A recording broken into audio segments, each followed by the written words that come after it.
feedback only works when the context is explained. Okay. Feedback doesn't work when the context is not explained. Now, feedback doesn't mean that they are describing you, but what we do is we label ourselves with that feedback. So if your boss says your visibility is low, you need to improve on your communication skill. So what we now start doing it is, Rakesh, sir, my communication is weak. Okay. I don't know, but I'm not able to communicate. Why? Your boss has been giving you the feedback year over year. Now you label yourself with that feedback saying that, okay, I am not a good communicator.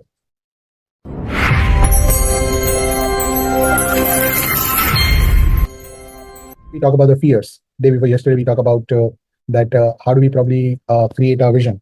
And before that, we ask you that go to the person who has actually done something wrong or you have hurt them and you want to say sorry. These are also the person who will give you the feedback. Okay. So today your task is to take some honest feedback from the people around you. Okay. Now, in the feedback, generally speaking, most of us, we are not so good feedback receiver. We are good feedback giver. Okay. So you have to first become a receiver. Receiver has an acceptance level of and the patience of listening to what the person is saying, analyzing that feedback, using the two doors, which is one is the door for the criticism, the second is the door for the construction, okay, or a creation. If you use the door of a criticism, you will actually take that feedback and then now say, this person is criticizing me, which is not acceptable to me. Now, feedback doesn't mean that they are describing you, but what we do is we label ourselves with that feedback. So if your boss says your visibility is low, you need to improve on your communication skill. So what we now start doing it is, Rakesh, sir, my communication is weak. Okay. I don't know, but I'm not able to communicate. Why? Your boss has been giving you the feedback year over year. Now you label yourself with that feedback saying that, okay, I am not a good communicator. Okay. Now, if you would have used the feedback theory well, then you would have probably asked the context. Feedback only works when the context is explained. Okay. Feedback doesn't work when the context is not explained. So if you just take the feedback as a generic, then it becomes the label. Label is my communication is bad. I don't know how to create a visibility. Now these are generic statements. Specific to what context we are talking. So you will say, oh, I'm not able to create a visibility in the office. Specific to what? Okay. So let's say board meeting is going on. Do you want to go and barge into the board meeting and say, I want to be visible? Not really, right? So you generalize a lot of feedback. Okay. Every one of us have that tendency that take the feedback, generalize it, and then make it as a label, which doesn't work out in our favor because now we start creating that label in our mind and labeling ourselves saying that we are this person. Okay. So today when you go to the office, you want to probably take the feedback on the professional side and share your experience based on the nuances of feedback. Now, not everybody will receive the same good feedback. Okay. You might receive the bad feedback as well, or you might receive some of the criticism as well. Now, who you need to actually reach out to the feedback? You can actually reach out to the feedback for the people who are interacting regularly. So you cannot go to your skip level boss and say that, boss, what's your feedback on me? The skip level has no interaction with you throughout the entire month. And now you go and say, what's your feedback? What can I improve? He'll say, I don't know about what you're doing anyway for the first place. Correct? So you can't go to the people who you are not interacting. Okay. Now feedback also to be taken when the person is in that mind. Okay. Now your boss came out of his boss meeting. He's been screwed already in the meeting. And now you go, boss, I need 15 minutes. Why don't you give me the feedback? Rakesh has told me to get the feedback today. So, and your boss say, okay, I'll give you the feedback. Sit down. Okay. And then you'll have it. So you want to identify the right time for the feedback as well. You cannot probably reach out to the people who are not in that frame of mind to give you the feedback. Feedback requires, whether you give or somebody else is giving, feedback does require a little bit of deliberations before it is passed it on. And those who are the leaders who are actually growing at a certain level, they always know the feedback plays a very, very vital role.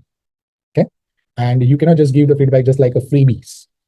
Okay. I didn't improve on this. That's my feedback. No, that's a freebies, right? The freebies is called the opinions, which every one of us have.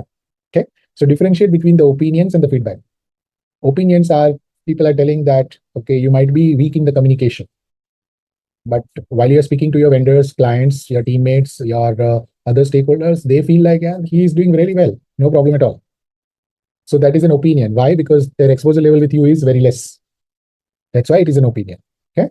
So that is the reason you want to probably have a feedback from the people who you interact with the most, because they know how you behave, how you actually interact, and so on and so forth. Second is right frame of mind. Okay. And the third is ask relevant questions, because feedback cannot be generic. Okay, give me feedback. That's not the question. Okay, I've been working with you on this project. We have had our challenges.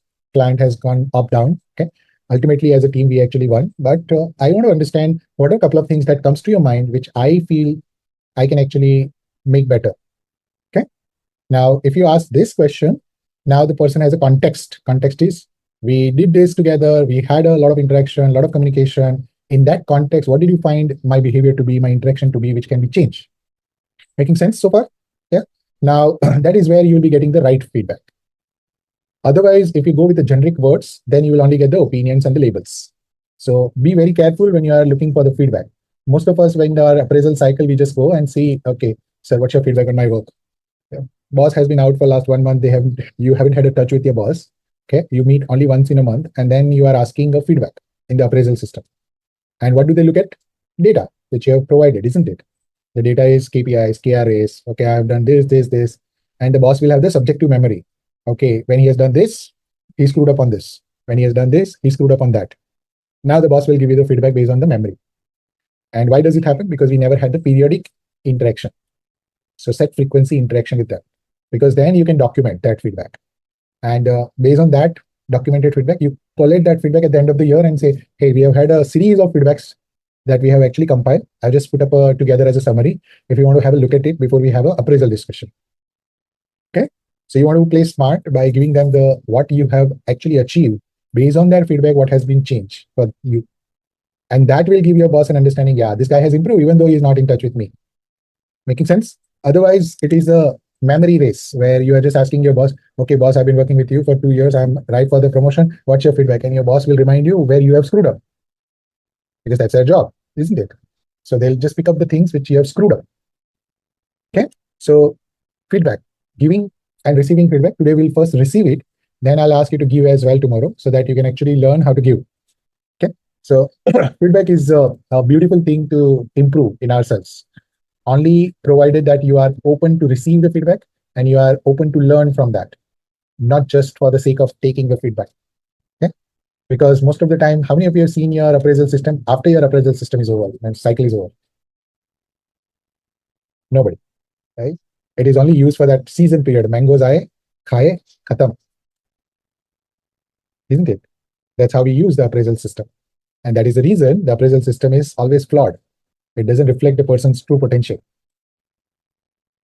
Make sense so far with me? Yeah. Who can tell you all this? The person who must have gone through it. They're the only one who can tell you whether it is flawed or not. Okay. So your task today is your forgiveness on the money behaviors. Okay. Receive the feedback today on the professional side. Okay. And share your experience. Please make sure that you keep in mind all the nuances about the receiving frame of mind, context, briefing them, and then probably ask a specific. Okay. And by the time your evening comes, I'm sure some of you will be happy, some of you may not be happy. And then again, you go back to basics. The basics is whether the person has given you a bad or a good feedback, you are just forgiving them for whatever they give. Why? Because you're not there for them. You're there for yourself, isn't it? Feedback is for you, not for them. Correct? And feedback is for improvement. Now the person comes and say, this situation where you have actually behaved X, Y, Z. Now the situation is there, behavior is there, but context is missing. Why? So let's say you fought with your wife, you went to the office, you had a call from your landlord and saying that, yeah, tera rent nahi aaya abhi tak, and you're already under the financial pressure. And your boss says that the client has sent you an email. Why are you not responding? Yes, sir, I'll respond it. And you respond something which is not in the right frame of mind, and you screwed up that. Your boss gets to hear that from your client. And then your boss says, hey, why didn't you communicate properly when you have already done the work? Correct? And now you are not in frame of mind, but something is screwed up because of that. And now somebody is giving you a feedback that your communication is not good. Now you took it on your heart and say, I am not a good communicator. But you didn't analyze the entire cycle and say that your communication is not good. Now you've labeled it. And that happens repeatedly, and you now become the bad communicator by default. And that directly creates your self-image, which directly hits your confidence, which directly doesn't allow you to act or make a decision. And then you are in the spiral, vicious cycle. All right. So go back and make sure that you take the feedback from at least 3 people Take some time out. It will help you a lot in your career. Become more specific, more contextual in nature. Identify whether your context and their context are matching. Okay, and not just take it on the, I would say, the face value. Feedback never be taken on the face value. Feedback always needs to be analyzed, because any feedback which is taken on the face value always becomes the label. Okay, so analyze it, identify whether it is creative, constructive, or it is just a opinion.